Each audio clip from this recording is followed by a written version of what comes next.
All right. Hey, what's up? You got it. Kaylee, you can lurk away. Sorry, I was just looking at stuff. Hello, hello, hello.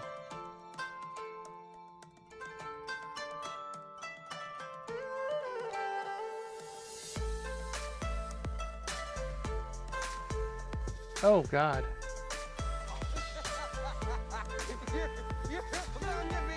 Thank you so much for that resub, by the way, that came to support. I appreciate that. I'm just going to be testing some things out here. A little bit and chilling.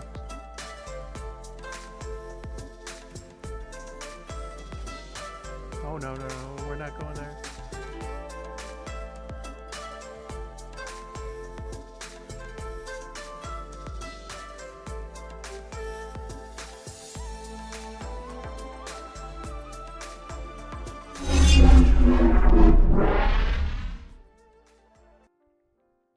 There we go. A little bit of a different background. A couple of assets too. We've changed things around. Preliminary stuff. Getting a feel for what style I want.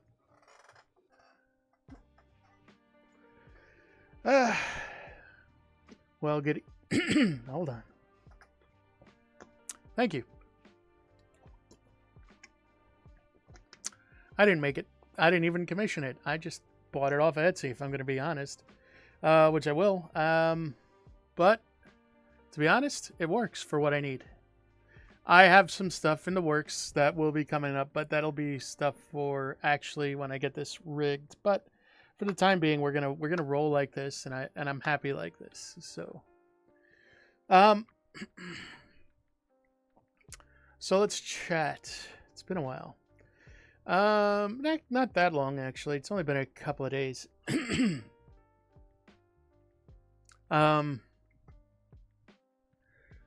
So gonna give a little bit of my preliminary on my review of Diablo 4 and shock. And actually, this will be a little bit of a shock. I like it quite a bit, but it's not.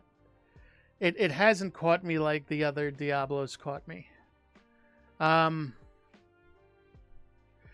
find that I generally tend to prefer like the rhythm of the, and this is just because it's pre-seasonal. Just gonna say this. I do generally liked the Diablo 3 seasonal model better. But that's because I'm used to it and I know that. But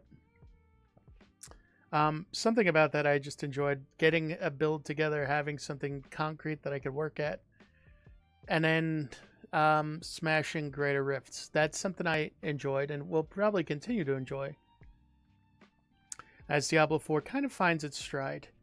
I do think that there was a lot of, it being more of a, like there are world bosses that spawn like 3 times a day, which are great, but the nightmare dungeons did feel less rewarding. They do feel a little bit better after the patch today, and there was a big patch today. A lot of fixes, a lot of buffs, and this was, I think, a healthy patch. I think it's a good way. I definitely played for a bit today. But overall, like my feelings on Diablo 4 are, I think it's a good game. I do think it is. It's probably one of the. It's definitely one of the better releases. It's like one of the good releases this year. It's definitely not the same impact that a Zelda would have. That like Zelda had, but it's definitely up there. It's not. It's like not on the same level, but it's like right below that. I have done my best to actually avoid all of Final Fantasy 16, only because I want to actually play it myself. So I've like gone out of my way to not catch content on 16, and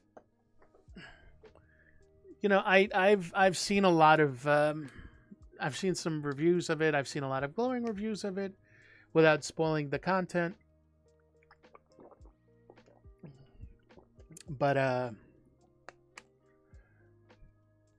I will hold off on obviously giving a review until I've actually sat down and played it and seen how I liked it. I am excited for the Diablo, not Diablo, the Devil May Cry style combat.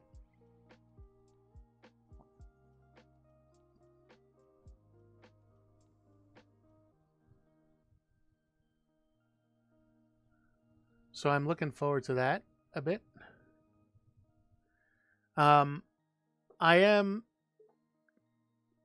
Let's see. I'm hopeful because of the 14 team that the story is good. I'm sure it will be. But we'll see. It could surprise me. It could be mid.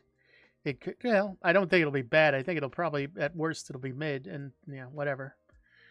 But we'll figure it out when it comes out to PC. But yeah, I do find it funny that Sony was bitching about exclusivity. Meanwhile, they here we go. Yeah, here we are. And SquareSoft is like complaining about sales overall, and meanwhile, again, I will point out that, like, well, you did kind of shoot yourself in the foot by not releasing it on PC. So you're gonna have to, it goes with the territory. You're producing a game that is designed to be a really big game. You're missing out on two different platforms that it could be out because 15 was also out on Xbox. And while 25% of the market that did come from that release, it's still 25%. That does make up a significant, not an insignificant chunk. So again, this is marketing failing and Sony being greedy. And they can honestly, if Square's looking to blame this on anybody, it's not the developers that did this. It's Sony. Sony and their exclusivity. So I will say that'll be my piece. I will not mince words. I think Sony. I'm happy that the PlayStation brand is good, but I think Sony's a shit company, or I should say, PlayStation's a shit company for doing that. So that's been my opinion for like 20 years. It's not changing. So, um,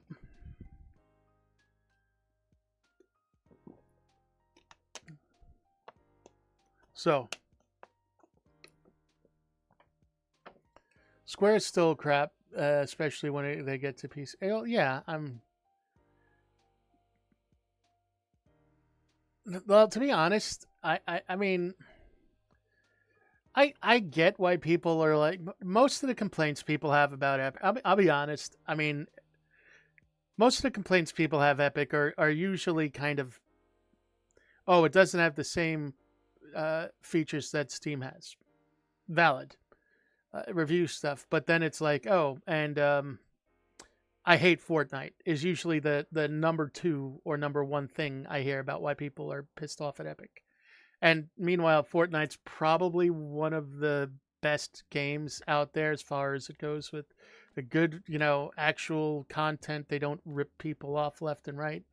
Everything is there. There's like no loot boxes in the game. There's fair, like everything is cosmetic purely. There's no buying of power at all.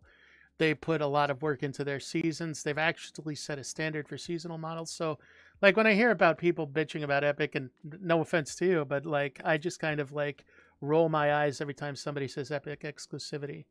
I mean, from a design, now I will talk about this from a design standpoint. They give a much better, you know, piece to the developers of the games that like indie games and things like that. It is, and this is from actually talking to people in game dev. Like they'd rather, yeah. As far as Sony, like Square Enix, though, yeah, no, I won't disagree with anything about that. With the exception of Final Fantasy 14, the rest of Square is just garbage.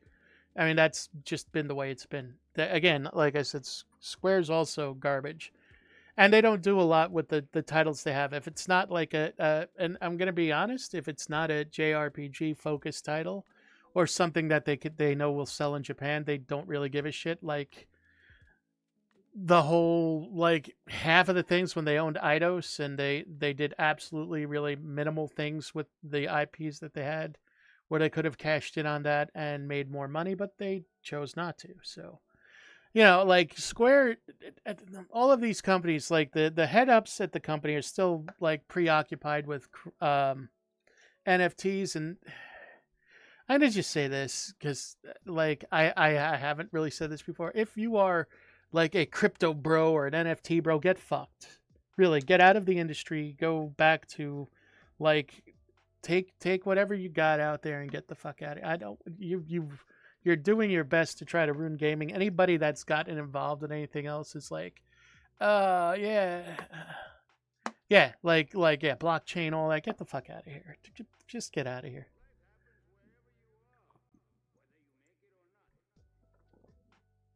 And NFTs, if you're going to buy into NFTs and then you lose your money, all I'm going to do is I'm not even going to be feel bad for you. I'm just going to laugh at you, to be honest, because you're a dummy for getting involved in something that most people that get involved in NFTs don't understand. Like, legit, like, do some fucking research, educate yourself, and understand that you're just paying for a slot in a database at the end of the day. That's it. You're giving somebody, like legit, an NFT is just, hey, here's $100 for this one spot to have my name in an access database. That's actually what that is. What an NFT is. It's like, oh, and in this database, in this table next to me, there's this picture. Cool.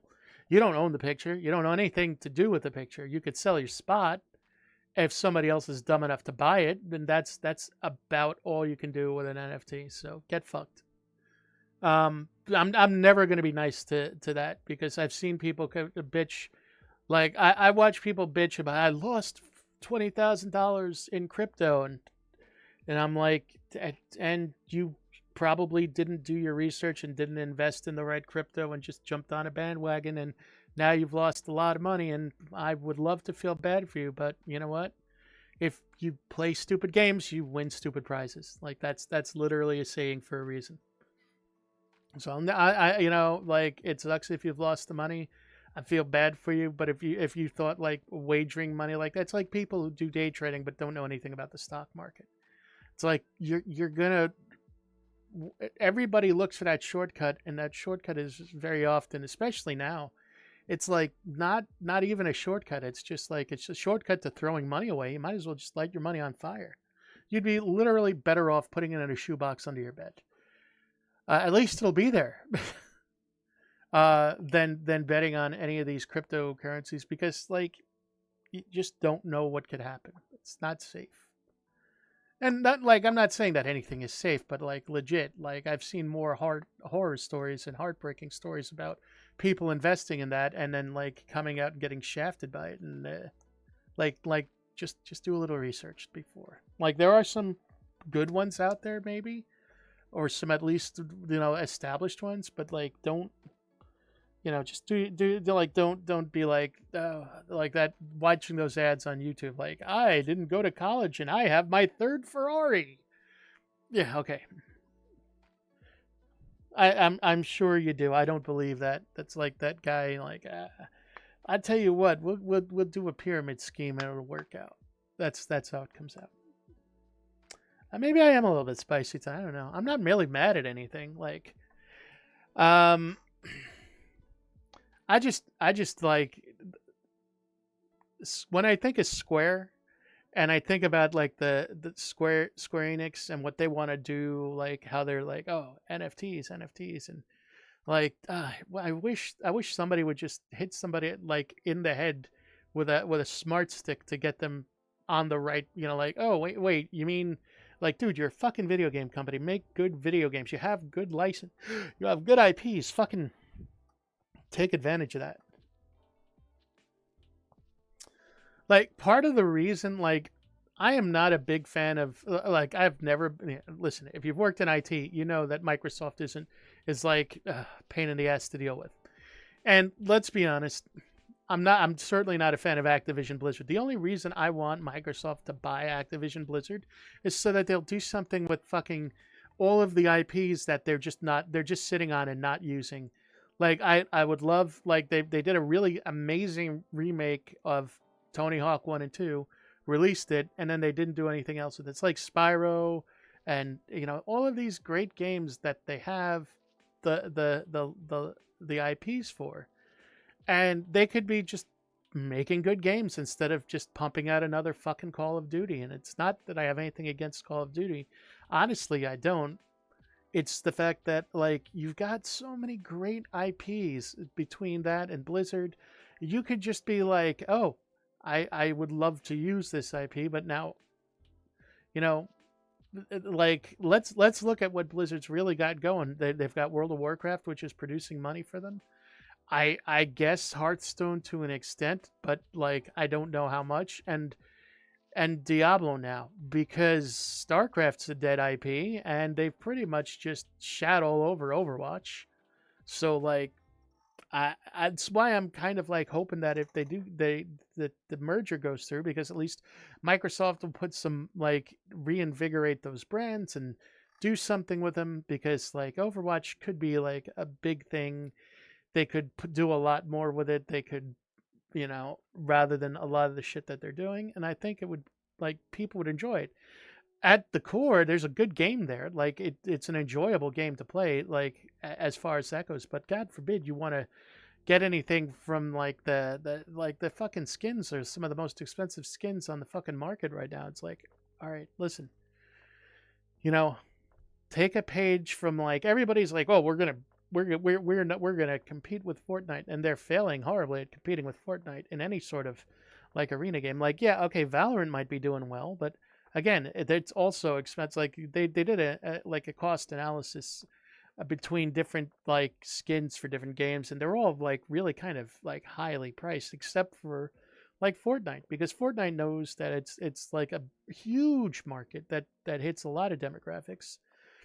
And they know that if they get you to buy the other, if they put out a skin that you think is cool, they put out a bunch of them, they keep them up on the store, and people buy them, and they'll keep buying them. They'll pay for weapons, they'll pay for whatever, but you're not going to pay for a ton. And the other thing is, like, if you get the battle pass, or if you're good with the battle pass, which I'm not even talking about just the free battle pass, like you can unlock everything, and then you will unlock enough money to enough like V-Bucks to either buy something that you want, or like buy the next season's battle pass and like do things with it. That's kind of like why, like, when people are like, I hate Epic, I'm like, the same point, like, yeah, I don't think, like, I've always said this, no company is like your friend. None of these corporations or companies are your friend.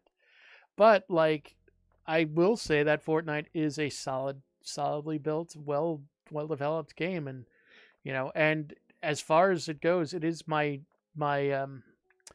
battle royale of choice, and I do like battle royales. It's just like I do think that is like my favorite one to jump into. I love Apex. I think Apex is a great game. I also think that Apex kind of suffers from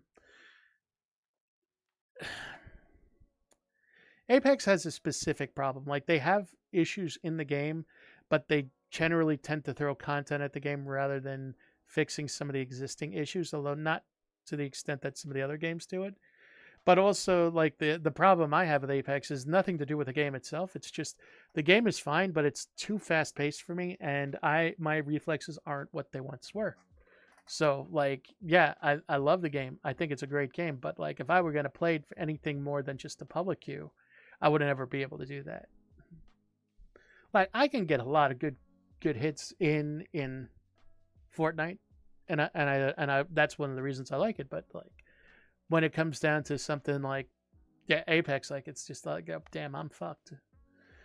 But I do think it's a great game, and like, that's the thing with a lot of games out there. But like, on the positive side, like, there's been some really really good things that have released outside of like kind of like big titles that have gotten a lot of publicity. Like, I mean, even like gotcha wise, like, yeah, tomorrow we're gonna get a new banner or some new content for Honkai Star Rail,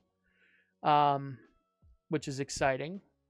And we'll get some new characters, and there's new banners going up, and there's and actually I've saved up enough for like 40 pulls just by playing the game, and that's just by playing the game for like basically just like 3 weeks. So it's not like even doing more. Like one of the things, like, people are like, well, it's a gacha game. Yeah, it is. But they're not super, well, they're not overly generous with things. Like, if you participate in the events and you do things, the events are actually fun, which I actually like. Like, between Genshin and Honkai, both of whenever they run an event, it's actually pretty good. It's engaging. It's something that feels fun to play. But when you get to something like people are like, oh, you got to log in every day and play. Like, yeah, the Genshin asks me to log in and play for 20 minutes a day.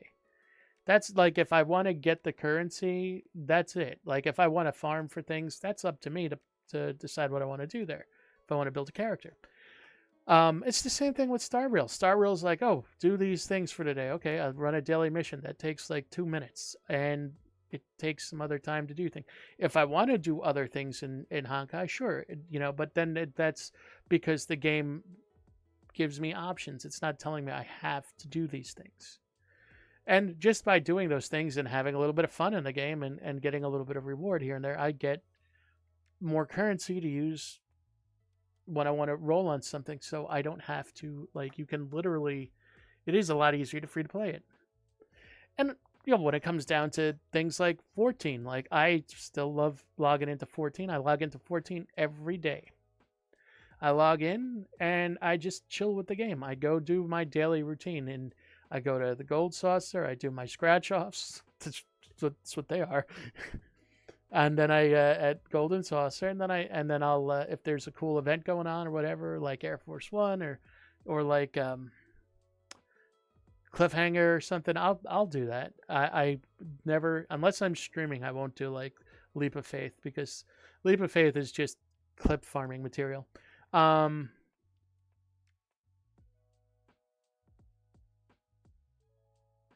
like there's a lot of fun stuff out there that I just like don't like then I'll go and play on the island for a bit. The island just relaxes me. Like I just go in there, I start my day off, I'll chill with the island, I'll have coffee, and I'll just go do my dailies on the island. I'll go pet my animals, feed my animals, tend my crops, and like schedule things for the week. And I have fun with that, and it's relaxing. It's like I don't feel stressed to go and do like, oh, I want to run the raids and it's great. People can do a lot of things in the game. Right now, that's how I feel about 14.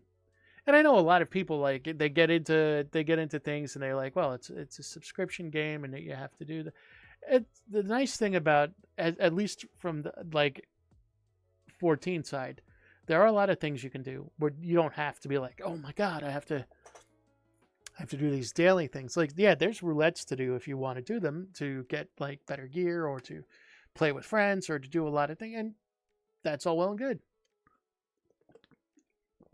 I like logging in, playing my I like to like go log into the game, play through the MSQ when a new story, like new part of the game comes out, new story parts, and then I can move on.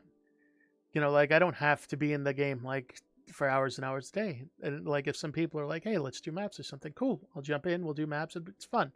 I don't feel like pressured to play the game, which is great, which is a big difference from how it used to be playing WoW. And I say used to because I know WoW's made some changes. Now, there are other things that I haven't explored in the game, and that's just because like lately I've just been like kind of like, I'm still taking a break from 14. There's a lot of content. There's some new stuff to do, but like outside of that, I'm not raiding. I'm not really doing anything, so I'm just cool chilling. And then there's the other things that have come out lately that I've been like just messing around with, and there've been a lot of games that like I've picked up and I've been playing around with on Steam just to have some fun.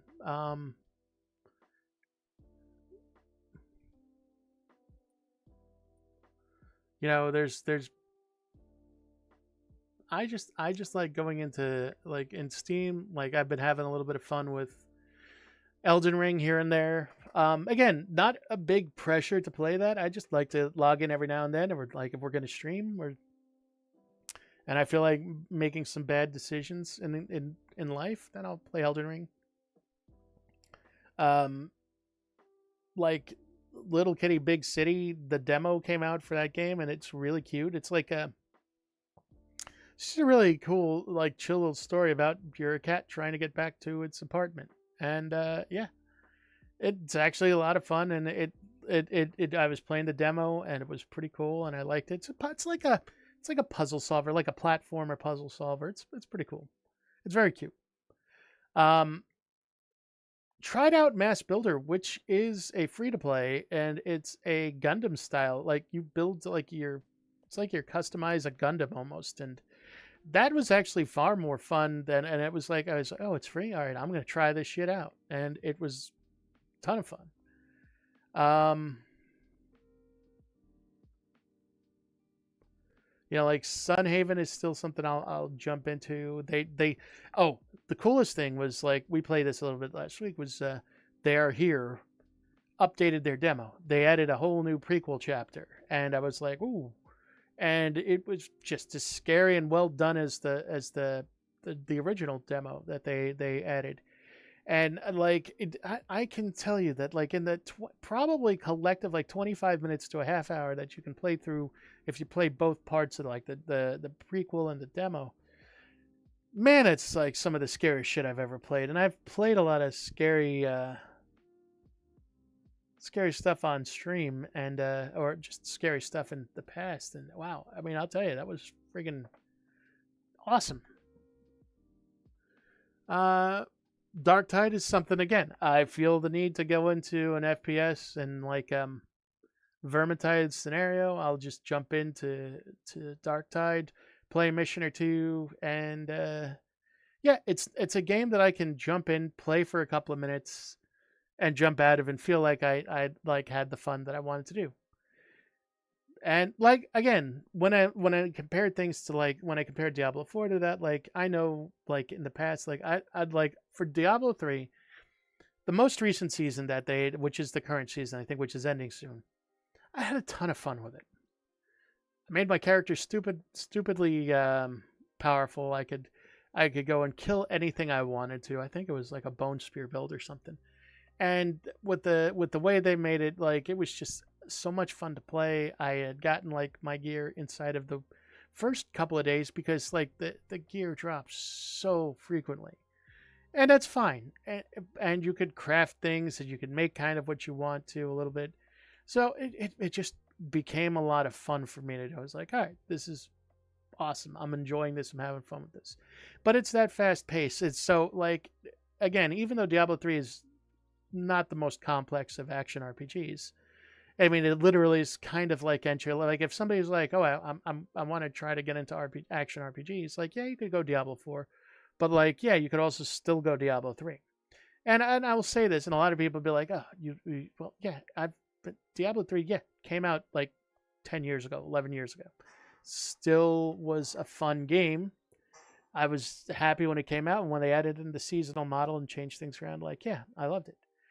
And that's one of the things, like, I think that's kind of like, it's just this vitriol that's coming in from all these people that are new to Diablo and new to action RPGs that are like, I can't stand, like, oh, we're gonna lose our characters, and we're not gonna, the seasons are gonna make our characters invalid, and like, I'm like, all right, no, you got to understand a little bit about how they're planning to do the seasons, what it means. Like, you don't lose your characters.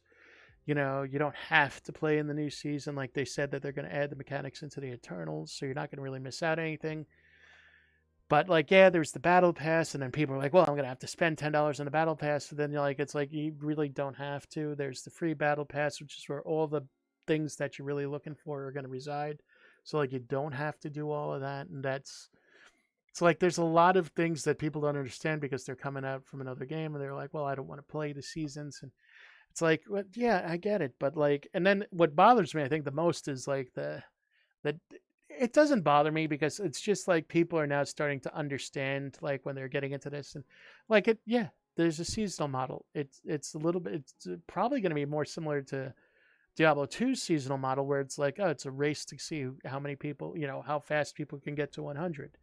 Or like, but like a question that MTash posed the other day is like, he's like, yeah, I got to like level 85, and I'm just kind of feeling like, do I want to roll another character? Not really. Do I want to, I've got my gear to where I want to be, and I like sent him like I responded to his tweet. I was like, dude, a lot of Diablo is like for a lot of people, like especially coming from Diablo 3, it's like the heart of it is to see how fast you can get your build up to where it is, and then Maybe you run around with it for a bit, do a few things, and then like the rest of it's all just like chill. Like there are plenty of times like where I'll get my build for the season all set up, and then I'll be like, okay, now it's just like, oh, I want to farm something to see if I could maybe pick up a minute, like, and then it's all about min maxing your gear, and then seeing if you want to push. But even with that, you don't have to kill yourself. Like you don't have to be like, oh, I have to get to 100.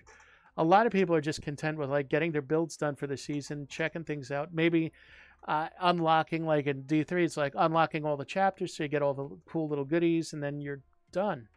Like that's what the whole thing is. It's like you get to a point where you set your whole goal. There's no like, oh, maybe I'm hoping that they'll have some different events come out, some different seasonal things to maybe there's a seasonal mechanic, maybe there's a seasonal, some different loot that drops in the season, cool things like that to spice it up, to make people want to come back and try the seasons. I'm sure that's in the plans, reasonably sure, I should say. But I mean, like, if they're going with some of the models that everybody else uses, like, yeah, that would be there. And I think that's one of the things, like, I know that's one of the reasons, like, while I haven't played Path of Exile in like 2 years now, like, one of the things I always loved about Path was like, oh, all right, I got the new season's coming out in a week. I'm going to take a look at some of the builds and maybe check out Path of Building or PoE Builder, and then I'll be like, okay, this looks cool. This looks like what I'm going to use. This is going to be my starter character, and then this is going to be my seasonal, and I'll decide what I want to do, and then I'll figure out, oh, I haven't played this in a while, and maybe I'll just play that for the sake of playing it. I'll find a build, and the best part about those is like when you're working on those builds and like everything just kind of feels like clunky, and then all of a sudden you get that one piece of gear, and then all of a sudden like you start shredding things and you start speed running maps and things like that. That's kind of like what I enjoy about it. Like that is what I enjoy about things. It's like, all right, I'm gonna go do this, and now I've got to this point where I'm like super awesome, and I've got the power fantasy coming through. And that's what it's about. It's like the same thing with like looter shooters, because they are the same DNA. So it's like what I don't get about people coming in from Destiny and complaining about the seasons. It's like they can't stand the seasons in their own game, and they haven't even tried the seasons in Diablo, and they're like, it's gonna be like they have, and I know where it comes from. Like Bungie was like at the beginning of a season be like, oh, we're sunsetting these things, and then so whenever they hear like, oh, you're gonna have to roll a new character, they get like, one of the things I heard was, oh shit, they're sunsetting everything I just worked on. And it's like, oh, no, and then you want to stop and be like, no, it's okay, it's not that bad, it's just chill, you're not gonna lose access to things, like all the work you did is still gonna be there. It's and that's one of the things that's like, it's like, oh, don't shit on it before you try it. If you don't like it, that's great, like it, but try it at least. Like give it a shot, see how you like it, see how it feels for you. There might, like, a lot of times, like seasonal builds will change things up. Like a new season will come out, and maybe they'll rebalance things. And usually it's because they want people to try to use different gear and try some different things out. So they'll buff some sets, they'll buff some abilities. Well, usually it's like more like, oh, we're gonna make this a little bit more potent, this gear and this. So they'll add things at. And yeah, we do need another. Like one of the things I think that they're going to gradually continue to increase is, and this is to combat power creep in the game, because they will eventually give us more powerful items. So there'll be more mechanics or some sort of seasonal buff that we'll get and something. So they'll tune things up, and we'll get, like, you can get power creeped out. Like I've seen it happen in D3 a couple of times, and then they have interesting ways of fixing it without nerfing everything. So it's like they usually want people to try to experience as much of the game, which means like, hey, try different builds, try this, that, and so they do a lot of like balancing and tweaking and things like that, which is why and then they'll add in mechanics to the season and see if people like it, and that's why they have public test realms and things like that. So yeah, I'm sure a lot of things are going to be out there, and I'm almost 100% positive that the reason right now I feel a little bit like, all right, I've kind of hit a wall with Diablo, it's because I'm missing the seasonal like stuff. Like I'm waiting for kind of like the second part of the game to release, and I think that's what, as an action RPG player, like somebody that's like played so many of them, like that's one of the things that I've come, it's like, yep, okay, this is what's going on. Interestingly enough, like if you're a 40K fan, there's an action RPG that's doing amazingly well, Warhammer 40K. Inquisitor, Martyr or Inquisitor Prophecy. They're the same game. Just that's been absolutely amazing. That's really good. It's a really good story. Like, honestly, it's, if you like 40K and you like that universe and you want to really experience it, it is absolutely fantastic. And there's so many good builds and build varieties and different classes that you could use and just have a lot of fun in that game. And it's in the 40K universe. It's got the grim dark feel. It's got like all the iconography and the imagery that you've like come to experience or come to love with the 40K universe. That's great. And I'll be honest, like right now, like some of the best 40K games right now is one of the things is that 40K, at least in the game wise, they're pretty generous or liberal with their license. So like it's not like an exclusive license that only one company can make things. So like there've been a lot of like there's a lot of garbage games out there that made with a license, but like Inquisitor Martyr like became absolutely, like, now that it's in its like prime, it's a fantastic game. There's no power creep. There's there isn't even anything to spend money on. You just earn everything in game. It's absolutely fantastic. It's a slower pace, or it's a little bit slower pace than some of the like a Diablo 3, but it's definitely faster than Diablo 4 in terms of that. But like, yeah, there's so many other options for builds. It's like, ooh, look at this piece of candy. And like, yeah, there's some really cool stuff you can do. And then like there's also like again, I'll say Darktide. Like Darktide had a rough launch, but they just released like about almost 2 months ago. They released a really big like quality of life and content update for the game, and that did a lot to fix a lot of the issues that people were having, and it just made the game so much fun to play. And I still love dropping in, running things, and having some fun with it. And it's the same thing that goes for like, I want to play like, what other game am I thinking I'm like I want to play there in 40K? Well, Bolt Gun's really good, and that's like a what they call like a boomer shooter, I guess. It's like an old school like feels like an old school like Doom 2 era shooter. The graphics are clearly better, but like, oh god, it's good. It's a lot of fun. And supposedly that is the prequel to Space Marine, and Space Marine 2 is coming out. Those are other really great games, and like there's a lot of good stuff.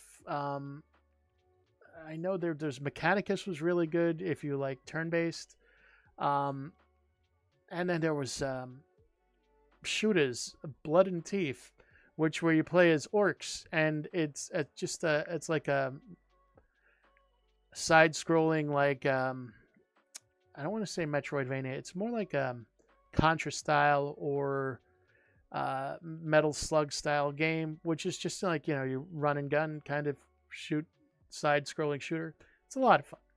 It's a cute game. It's not like a super deep game, but it's more cartoonish animation, but like it's something that you would expect with orcs. So it fits in with everything really good, and it's just good old-fashioned fun. So I mean, those are some of the games that I've played in the 40K, which is like why I like the whole.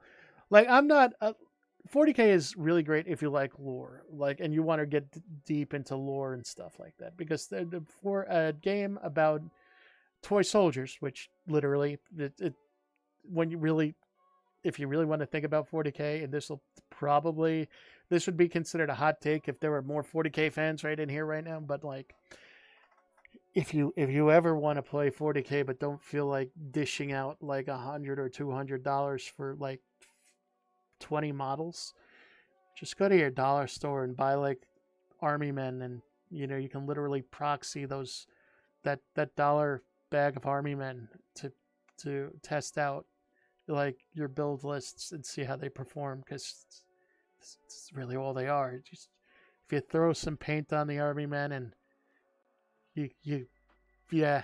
like you can probably make a really good, like, I know that would work for like some games out there. So like the only thing I like about GW, there's a couple, like, again, I'm not gonna go off onto them, but like they don't credit their artists like anymore because they're afraid of like people becoming loyal to artists and not to the game, and like their continual price increases, which are like there's been no polystyrene shortage. There was no great polystyrene shortage of 2021 that is resulting in the increase of the cost of printing, or like, I guess, yeah, printing or manufacturing, polystyrene models.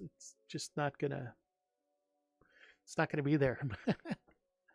But I will say, like that's some of the things that are going on. Like, yeah, I do think that there's some things that definitely shook up the industry, and like I'd say the hobby industry and gaming industry as a whole this year.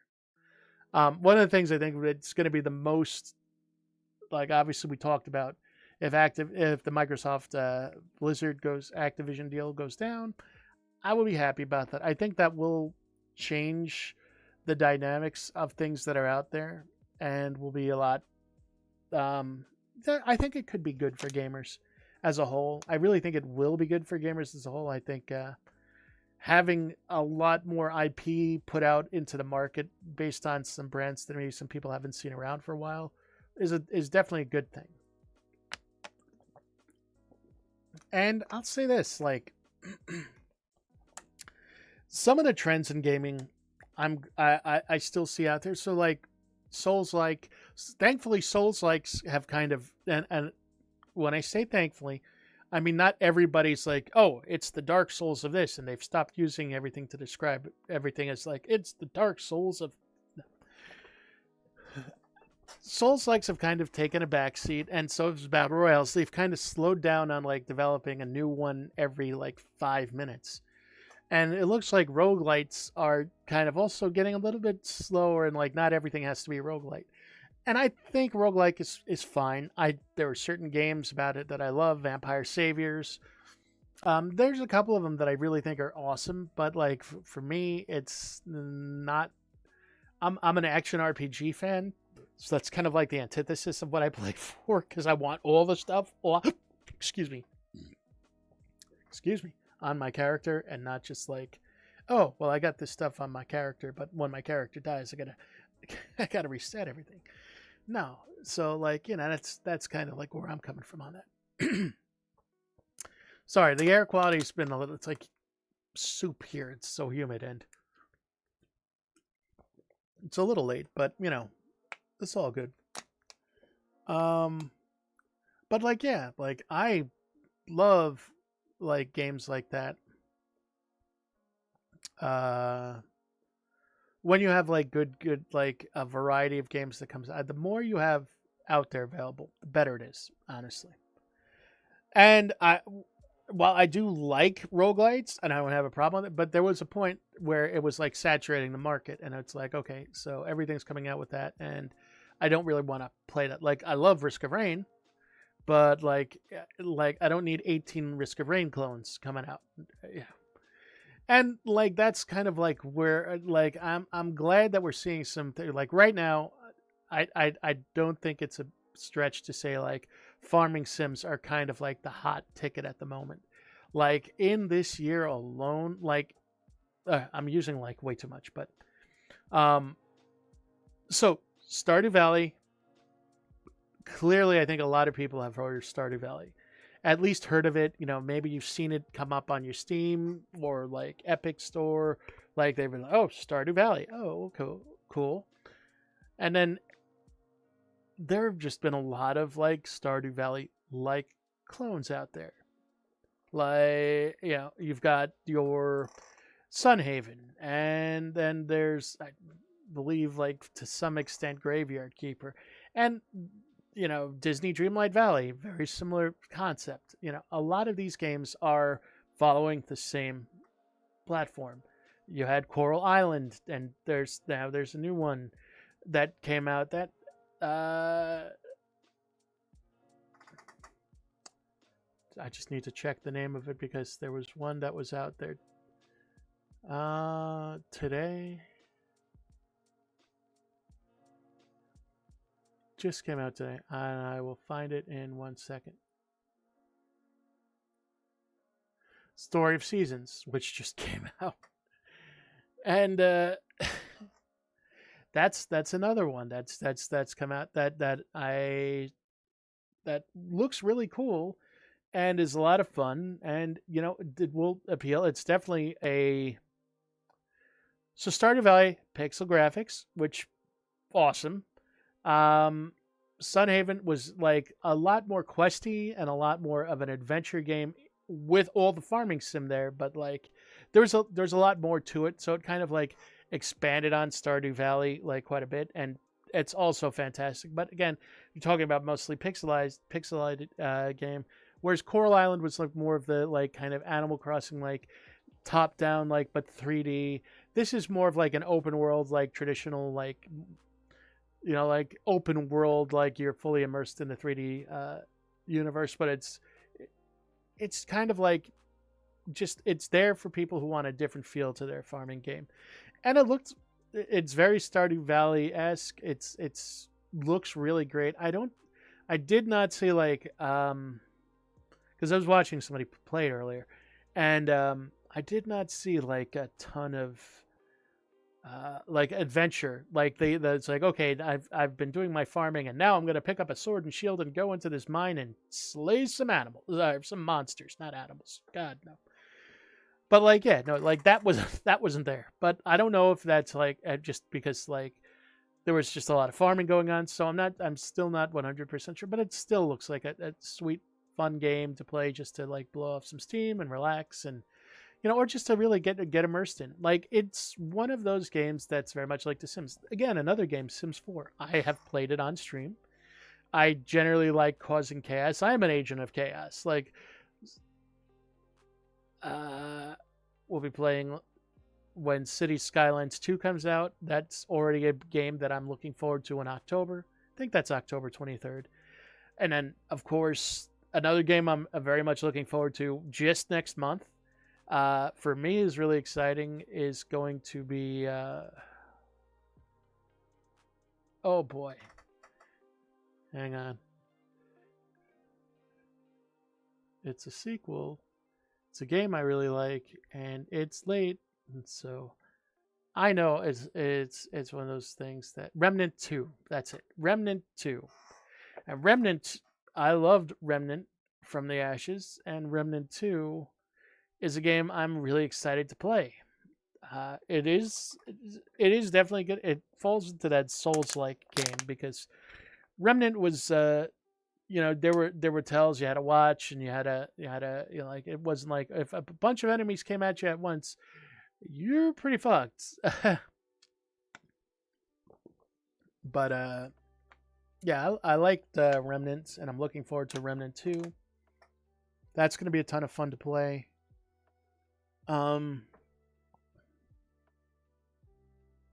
So yeah, I mean, there's definitely a variety of games that's coming out that I'm looking forward to.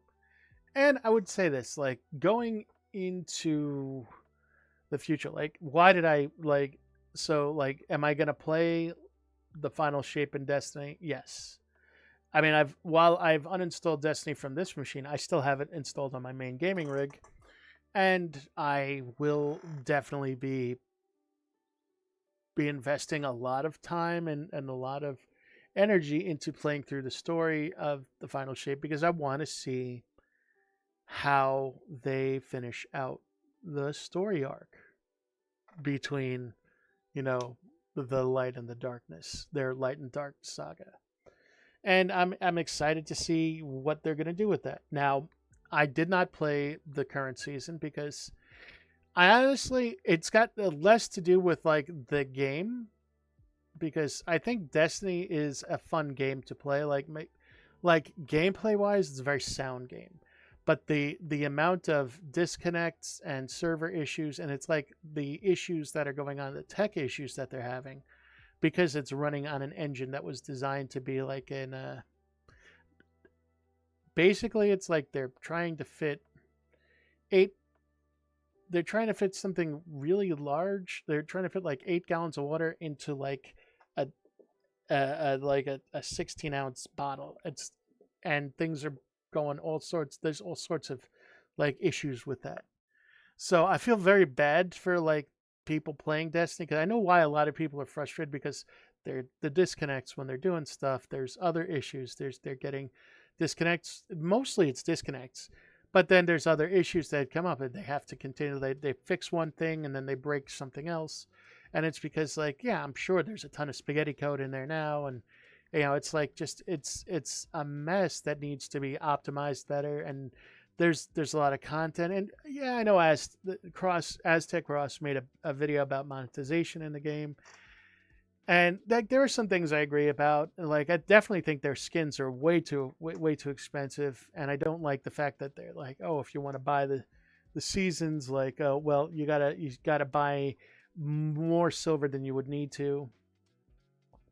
So like there's some things that they definitely could fix on that front.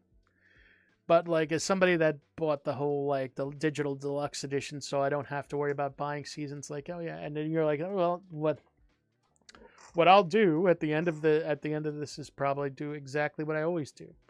It's like, oh well, I'm just gonna go in now and I'm gonna log in and I'm gonna get all the stuff I need to get for like one day, and I'll get all the stuff downloaded, and I'll or like grab all the weapons that I need or want, and that's it. And then I'll take it from there. Like I'm not somebody that like, again, I'm not somebody that like gets attached to like, oh, this gun was really good in like 3 seasons ago. Nah, that's not me. But like, yeah, I'll get what I paid for sure. But like, I'm not like worried about like, am I gonna miss something in the story? First of all, to be completely honest, if you're trying to catch up on the story, just go watch My Name Is Bife. Watch his videos. Does a really good job going into the lore, explains things out, and like expands on it so that it's much more digestible. And like if you miss a cutscene, like you won't feel like you missed anything. So like it's definitely something I could say like, oh, I missed out on a seasonal story. Don't worry about it. Just go watch Bife. You're good. You know.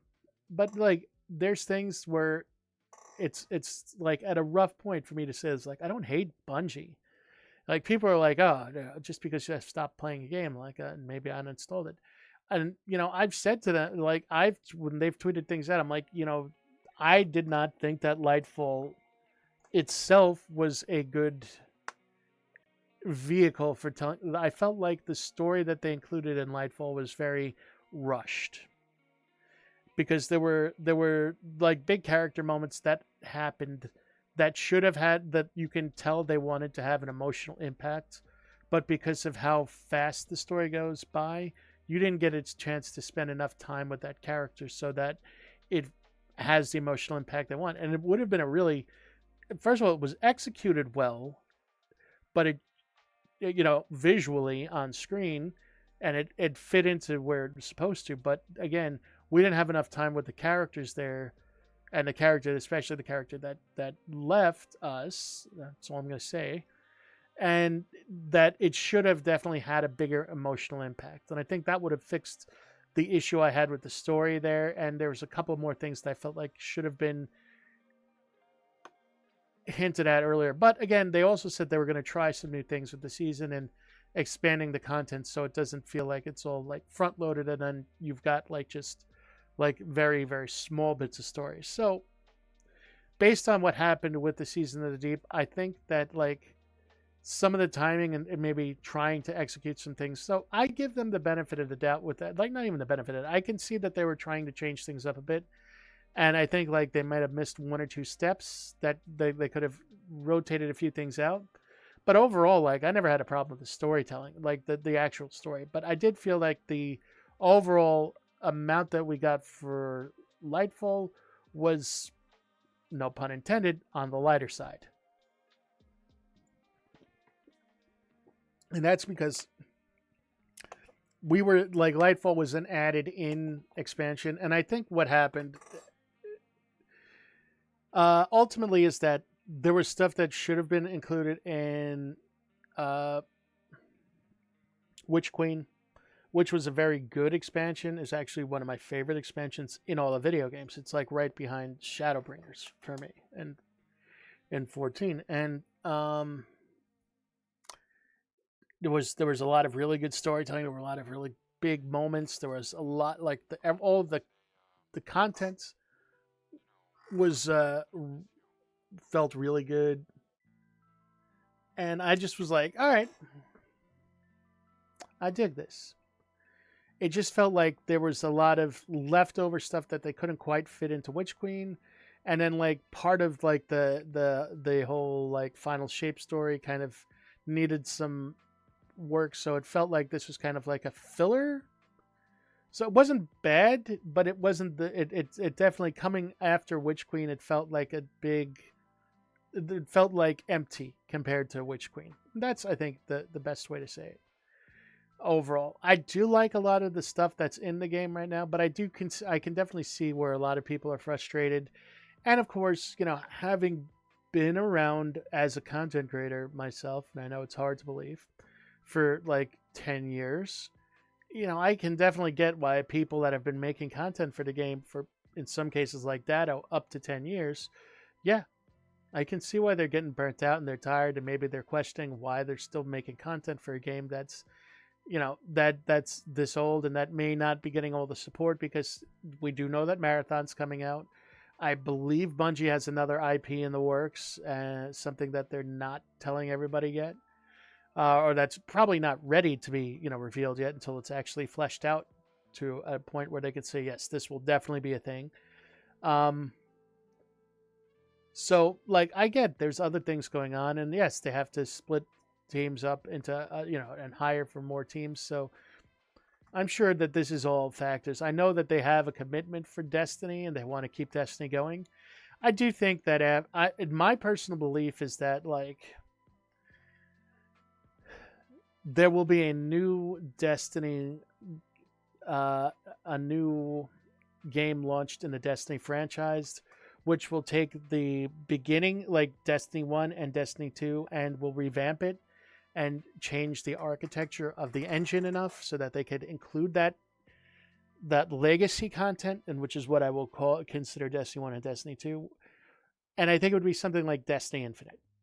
Not to draw, like comparisons between that and Halo Infinite, but like or Destiny Unlimited, where it's like the next chapter in Destiny, but if like you want to get into it, you can go back and play all the old stuff.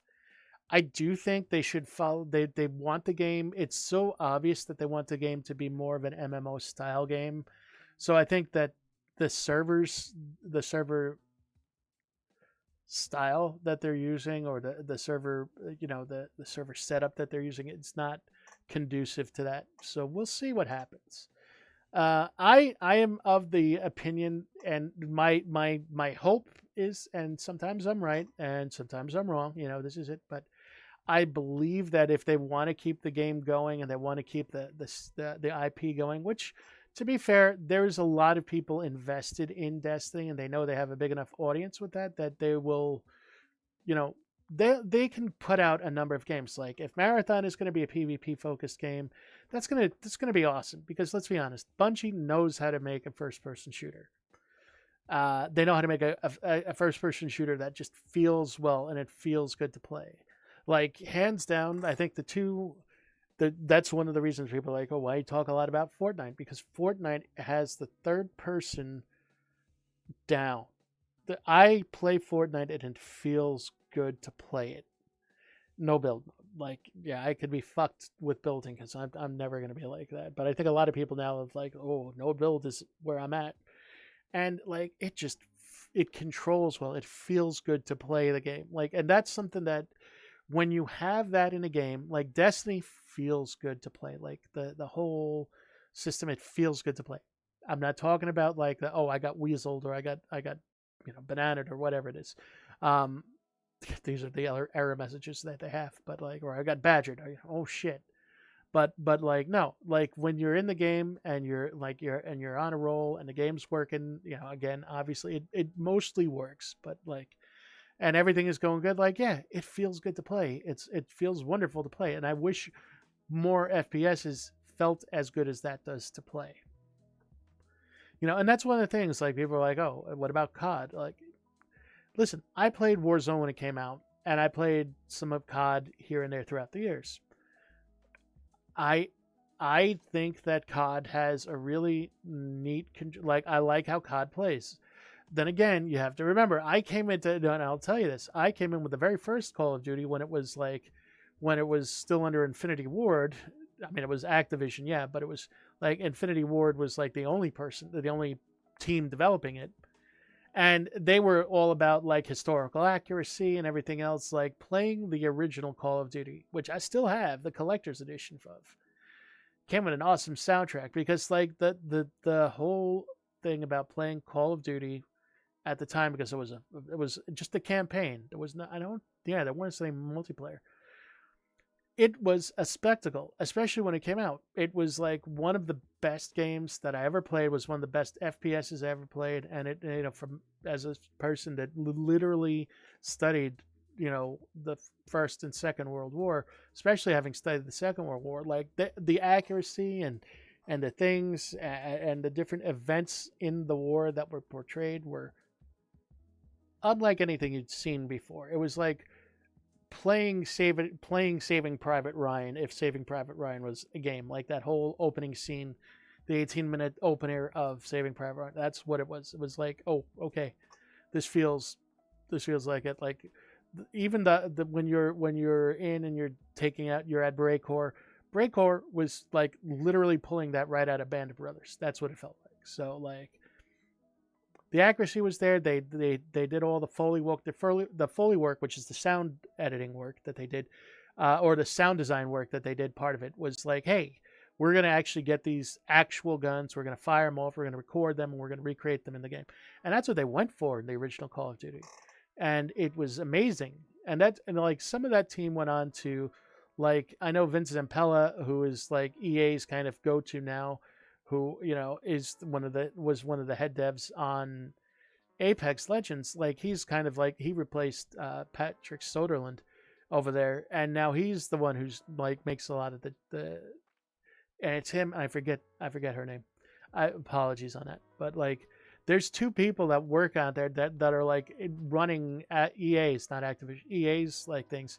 But he originally, Vincent Pella, came from Infinity Ward like way back in the day when he got started in the industry.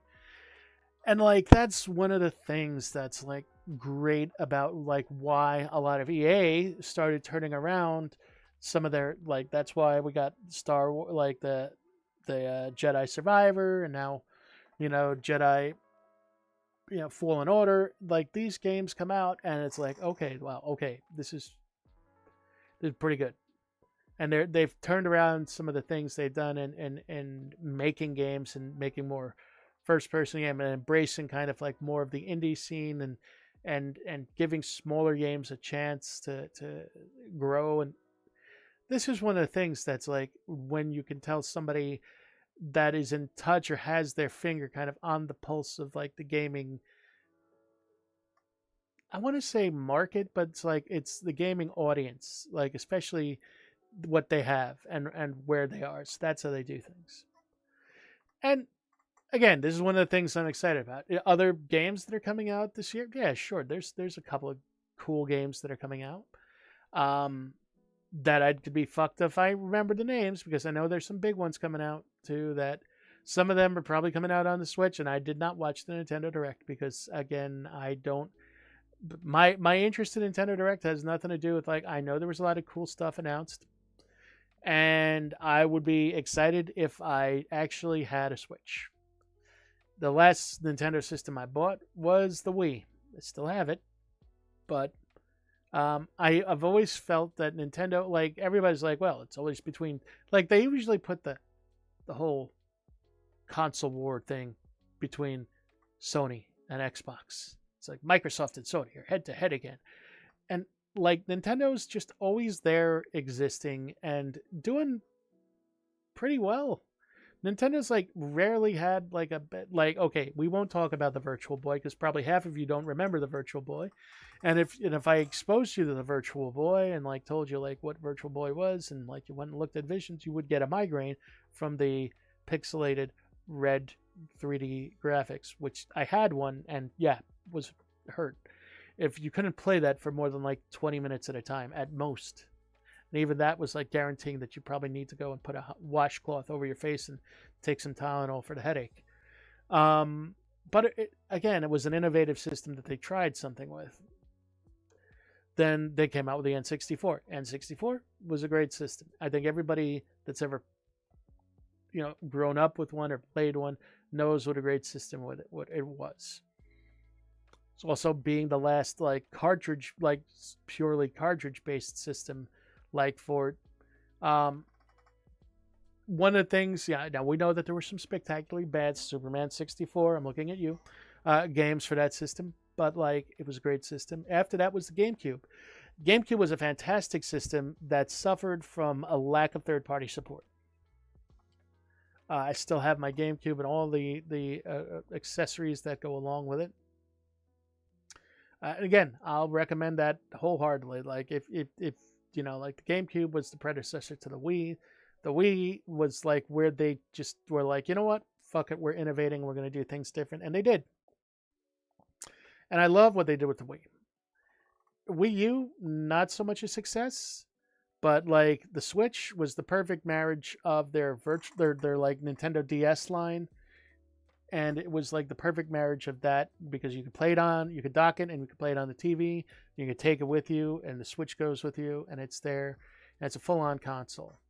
People are always well, why isn't it as powerful as the other things? Well, the fact of the matter is because they wanted to, they focused on the portability, but they still managed to put out killer apps for the system. Tears of the Kingdom, 100% Game of the Year nomination. Even I watched people play it because I know I'm not going to buy a Switch until the next gen comes out or something more powerful comes out. But yeah, definitely could see the amazing thing. And they created all they would have to do to keep that going, to keep it selling, Tears of the Kingdom I'm talking about, is to legitimately just put some events that have to do with people building shit with the Koroks. Because half the time people weren't just playing the game, it was because they built something. Or I think my friend Restless put this the best. He was Legend of Zelda usually felt oh, I have to do this to solve the puzzle. Now it's it works. I'm not sure if I was supposed to beat it this way, but it worked. It worked out. And it's because people would be able to build things and come up with different methods of problem solving their way out of dungeon and things like that. And it adds a lot of, it legitimately adds a lot of replayability to that game. And if they really hit on it right, they can continue to add stuff into that game and people will still be buying it. People are going to buy it because it's a Zelda game regardless. But the more they add into that with that building system, the more people are going to want to come back and try stuff because oh, I can build new shit. Have at it, because people will love that. And because they already do love that.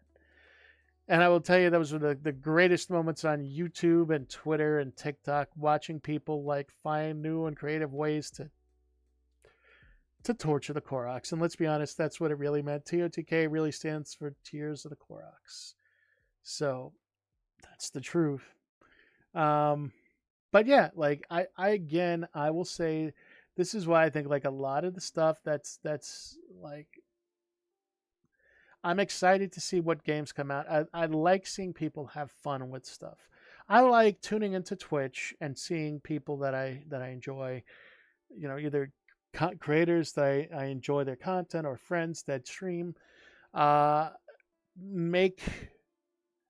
get to play games that they're legitimately having fun playing. Because and this is going to kind of stream into the other or kind of lead into the other topic I really want to cover, but a lot of people get, and I've seen this, a lot of people are falling off of oh, I got Partner. And a lot of people did get Partner during the whole Blizzard is bad kind of thing after the horrible conditions at Activision Blizzard came out, but then, and a lawsuit, but then also just the fact that they had kind of dropped the ball on a lot of their titles, especially WoW. Everybody came over to 14, and 14 just happened to be in a sweet spot where you got in at the end of Shadowbringers and the beginning of Endwalker, which were two huge expansions for 14. where a lot of people came there and a lot of people started watching it because a lot of people were home because of the plague, and people were just like, "Oh, I'm gonna try something," and it just hit at the right moment that people were like, "Yeah, this is a lot of fun. This is working out," and a lot of people flocked to watch, and that's how a lot of people got into partnered on Twitch and things like that. But the problem is, like, while 14 is still good, um, like if you're not doing MSQ or things like that, a lot of people just aren't as into watching people try to prog through raids. And again, even if they are, like after like about a month of watching people prog through raids, like nobody wants to watch it anymore. And if you're not doing something else in the game, or you're keeping it real, like there's not a lot to watch there. So viewership dries up and people move on, and then a lot of people kind of got like typecast, so to speak, into that like category, and now it's like, now I don't have an audience anymore. And that did happen. That happened a lot, and that's why a lot of people are like, I'm seeing people be like, yeah, I'm done streaming now. It's just not, it's just not what I thought it was, or things like that. And of course, with Twitch having the drama that it had, we're not going to go into that tonight, and other things going on with like uncertainty. Yeah, a lot of people are freaking out, and a lot of people are kind of being like, yeah, I'm kind of thrown in the towel, or I'm going to try something else. That's fair. But I do think that like there's a lot of new things going on. Like, yes, I'm sitting here as a PNG on your screen, and I will be eventually with a live 2D model, but we're gonna take our time and go into that gradually. Yeah, there's a lot of interesting things out there right now. One of the biggest things to do is a lot of people do, whether you're a Facecam streamer or a VTuber, a lot of big things to do are like these. A lot of people do a lot of React content. I suck at React content, to be perfectly honest. I watch what I watch, and I'm a late night YouTube consumer. So like before I go to bed, and then it's usually just like, God, I like these kind of scary stories with things like that. Hold on one second.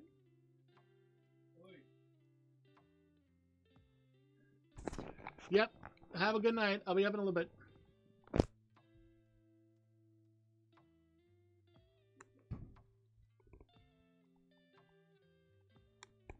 Anyway. Yeah, like I'm saying, like there's just a lot of stuff that's going on. Like between like doing that kind of streaming, and then like going and doing like React content is not something that like again, like I said, I'm a late night like YouTube consumer.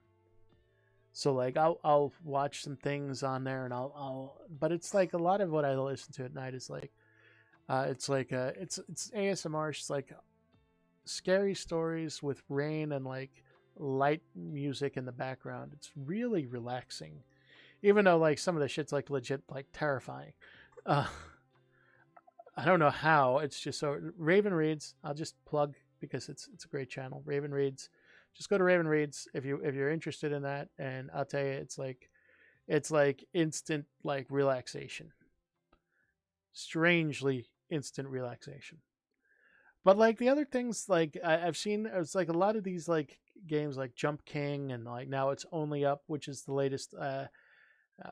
What they call these rage games, where it's like, okay, I'm going to try to get here, and then I think that was all stems from like Bennett Foddy's getting over it. Like how high can you, like how can you make it? How far can you make it? And I think those are great. I think that's a lot of fun too.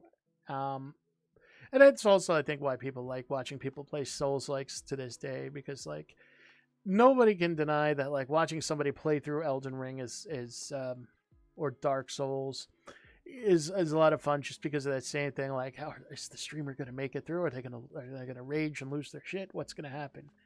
And I would say like the best time I had watching somebody play Elden Ring was I don't know if it was like a sub goal or something that uh, Meow Mooneyfield had, Mooney had, and she was playing it, and like just watching her play through this game is so much fun because she just gets so into it, and it's just loud screaming and like pure willpower that gets her through the game. I mean, she's got really good at the game too, but it's just been so amusing to watch.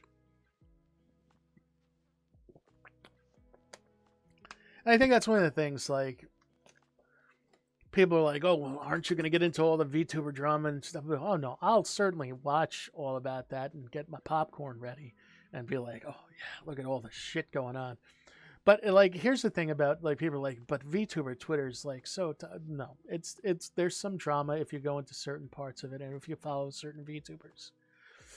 The main thing I enjoy about it is that like if I'm gonna sit there and I'm gonna watch things VTubers say, which False ID puts out, um, and he's a VTuber himself, and it's great because I love watching him and his team put out videos like pretty much almost every other day, and like they'll talk about what's going on with the corporations, the corporate side of VTubing. So like half the VTubers out there are so it's almost like you're a voice actor auditioning for a role and then you get it and then you're like, oh, and now you're working for a corporation and they will provide you your model.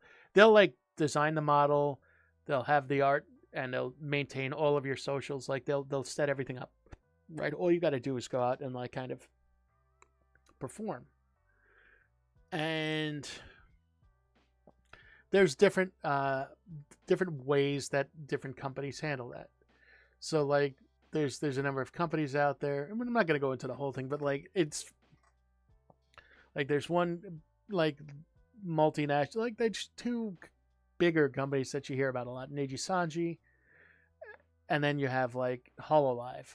Hololive generally, I think, from what I've been watching, generally tends to be a little bit more stable. Like they don't graduate or retire. Like so when a VTuber graduates, like that character is it's like almost like a death or a retirement for that character and that design, and it gets vaulted. I think is the term that they use for it. Where like if a company graduates a VTuber, they that then all the assets will go into a vault, and then they'll seal off all the socials and things like that after a while, and they'll have a graduation day, and it'll be a big thing, and there'll be a lot of kind of like bittersweet things because sometimes the person is the streamer is going on to other things, or maybe they're going to go back to being an indie.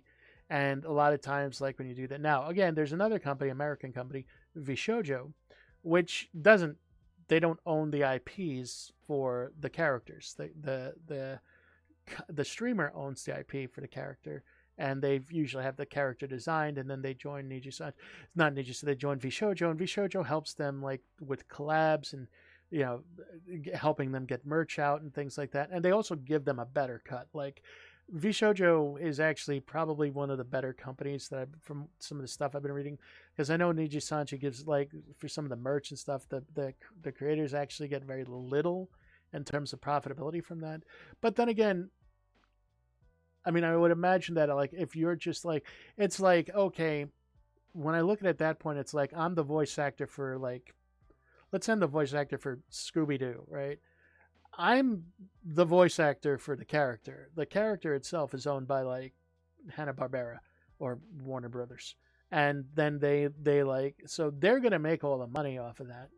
The fact that like I think that's one of the things like it seems like oh but the person's putting all the yeah, it's weird, it's a gray area. Again, it's a newer form of media, so it's like weird how that works. And I think like I think like it's not like the characters existed without like the actor clearly brings them to life, and then when they leave it's not like oh they get another actor in to it's like oh and we're like changing doctors in Doctor Who. They don't do that. They retire the character entirely.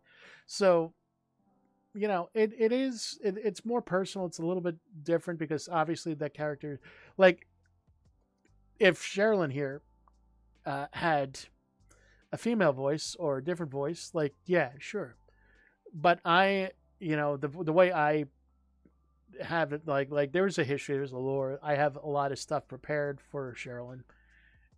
But that's like stuff like I'm happy to do a lore dump and just sit there and talk about lore, and we'll do a debut. And I think I've been saying we're going to do that like for the past couple of weeks because I don't need to be a fully like a live 2D animated character. I just have a couple of things I want to finish getting set up. That's all. Um, but like at the same point, like I just love doing what I do because I enjoy it. Um, and I stream kind of like the content I want to stream because that's just the way that's like just kind of what I enjoyed or how I enjoyed streaming it. And that's fine for me. Like I'm not worried about like, oh, I want to like be the next Aethelstan, Lord Aethelstan or anything like that. I'm just happy being me and or the next Porcelain Maid, which is probably be a little bit more accurate. But or Kyoko Star because like I am just happy with this character. This character is based on the character that I have been playing in video games for like almost 2 decades now. So like yeah, I've been playing Sherilyn, and Sherilyn is the composite of all those characters, and she's a necromancer, because fuck it, necromancers make their own friends, and that's a pun, and yeah, we're gonna go with that. But like legit, that's where it is. That's what it is for now. Um,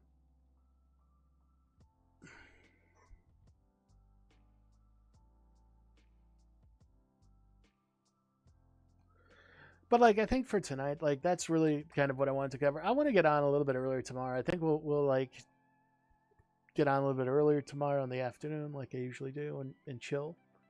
Um, so absolutely. So two things. I'm going to be adjusting some of the socials because there's multiple YouTube channels for this.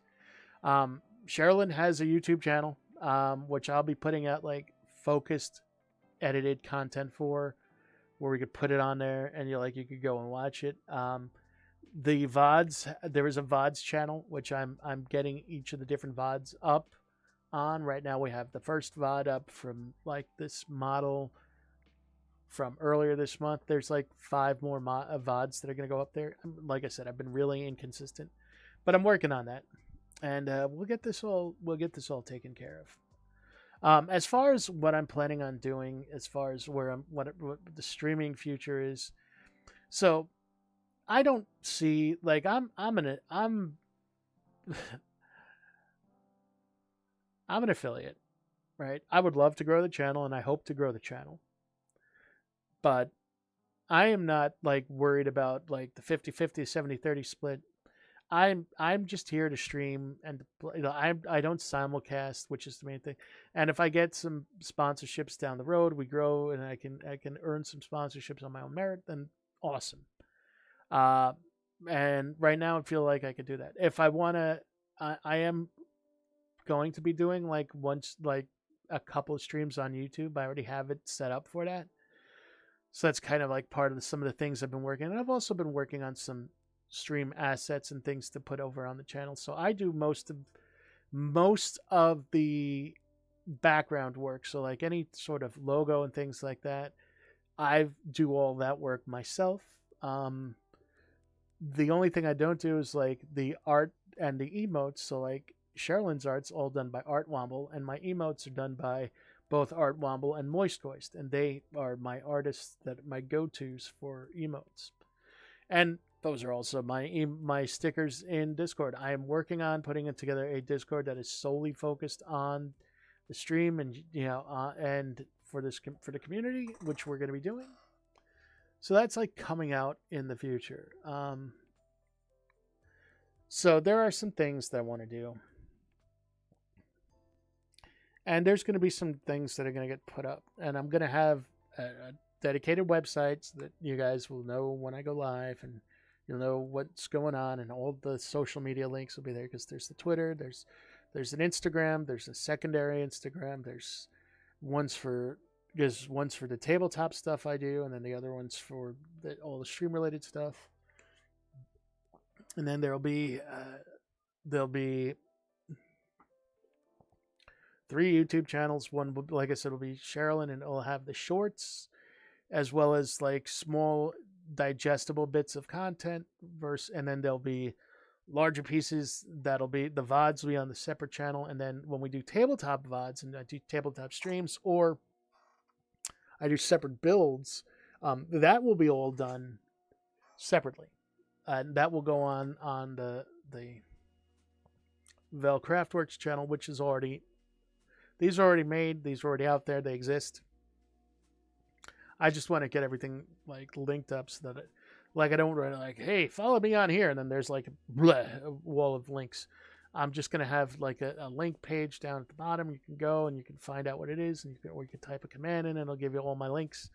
And that's like the ideal goal. So I'm just kind of working on getting that set up, and I'm taking it. I'm not rushing it. I'm just doing it like a bit at a time here and there, and getting everything set, and then really working on it as I get through it. Mostly what's been taking up my time is just editing, because like each stream, even if it's like my lowest generally tends to be around like 90 minutes. It's still a lot of footage to edit through and like go through and then upload, and it's all there. It's just stuff. So at any rate, I'd like to thank you all for just kind of chilling tonight. We're gonna go, and I am gonna drop a raid off over at my friend Magical Pearl, who is streaming. I haven't actually seen stream in a while, so we're gonna go drop off on her, and I will thank you for spending some time. We do have a cool transition though.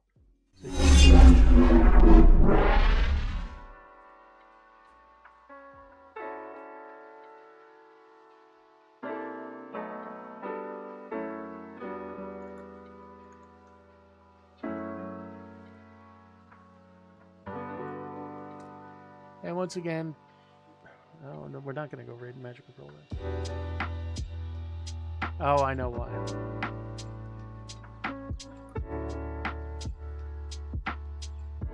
I think we'll just end then. I'm just tired. And it's late. So you can expect to see this up there, and probably by the end of this week, I'll have everything up on the VODs channel. So once again, thank you for hanging out. I hope you have a wonderful night. And as always, stay well.